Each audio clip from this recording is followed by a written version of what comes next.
Jardinage et bout de ficelle, la chronique de la Société d'horticulture des Deux-Sèvres.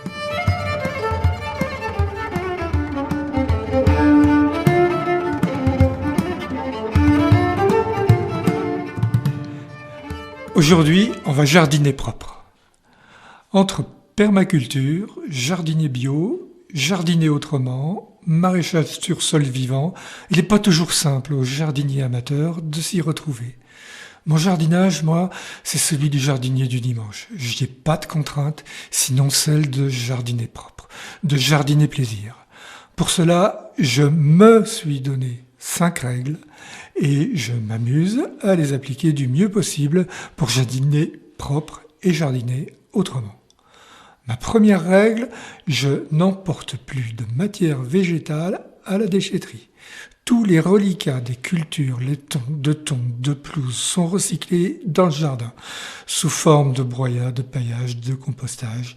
Les restes de la cuisine, les fruits, les légumes consommés à la maison, tout ça c'est recyclé. Les épluchures, les pots d'agrumes, tout fait compost.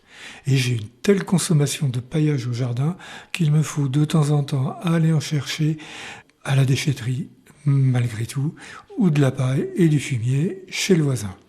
Un sous-objectif, pour moi, là, c'est d'acheter le moins de terreau possible et de fabriquer moi-même mes terreaux à partir de ce compost. Cette règle n'est jamais transgressée. Les rameaux des arbres sont broyés, les branches trop grosses, elles sont brûlées dans le poêle. Et la cendre résiduelle, elle retourne au jardin. Deuxième règle, le sol n'est jamais nu. Je paille l'été pour garder l'humidité et la fraîcheur. Je paille l'hiver pour protéger du gel ou de la pluie. Quand une plate-bande de légumes est libérée, je l'occupe le plus vite possible. Qu'est-ce que je peux semer, planter ? Il n'y a plus rien à semer, je mets des engrais verts. Et s'il est trop tard pour les engrais verts, alors je paille les pieds des arbres, je paille les fruitiers, je paille les haies, je paille les massifs, je paille à tour de bras.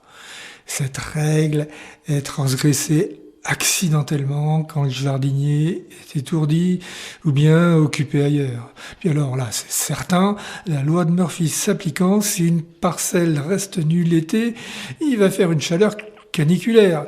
Et si c'est l'hiver, ce sont des pluies torrentielles qui vont s'abattre, compliquant l'application de la règle numéro 3. Règle numéro 3, le sol est travaillé le moins possible. Le plus difficile, c'est dans la tête du jardinier. Lâcher prise, laisser faire. Couvre ton sol, il va se préparer tout seul. L'inconvénient, la motobineuse va s'ennuyer au fond de ton garage et c'est bien triste d'abandonner les vieux serviteurs. L'outil que j'utilise le plus, la chaise.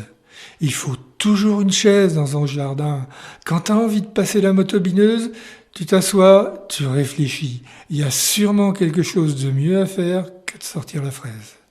Cet outil est diabolique, il travaille le sol en surface et fait une jolie semelle à 10 cm de profondeur. Mais pour pouvoir appliquer la règle numéro 3, travailler le moins possible, il faut pailler. Pailler l'hiver pour protéger le sol, les vers de terre et les micro-organismes vont faire le boulot, pailler l'été pour que l'humidité reste au sol au maximum. Règle numéro 4. Au potager, je fais des rotations sans me prendre la tête.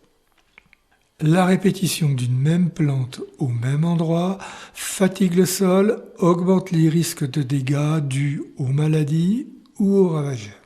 Ça, c'est un fait.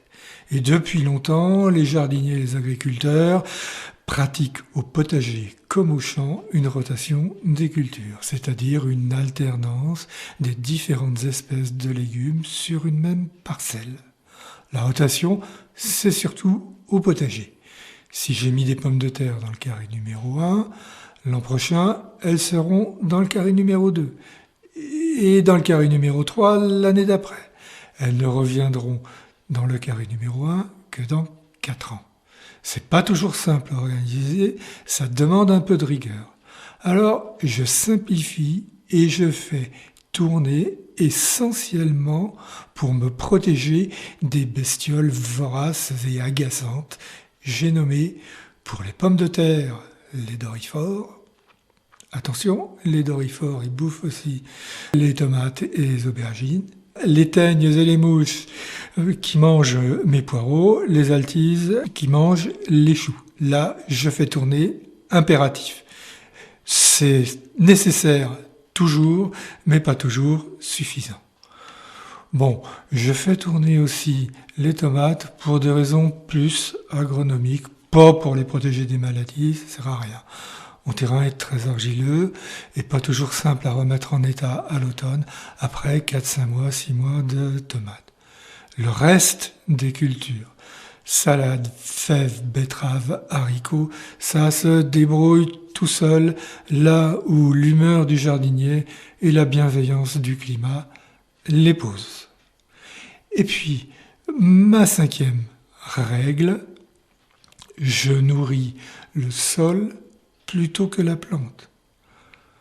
Les plantes potagères, fruitières, ornementales, elles ont besoin d'éléments minéraux, d'azote, potasse, phosphore, magnésie pour grandir et vivre, c'est un fait. Mon boulot de jardinier, c'est pas de leur donner à manger directement par des apports d'engrais intempestifs, mais c'est de leur permettre de trouver dans le sol et d'absorber les éléments dont elles ont besoin. Je ne nourris pas la plante. Par mon comportement, j'améliore la fertilité du sol de mon jardin. Ensuite, la plante, elle se débrouille. Ce sont mes principes de travail, mes règles de travail. Personne d'autre me les impose. Faites-en bon usage. À bientôt, à la semaine prochaine.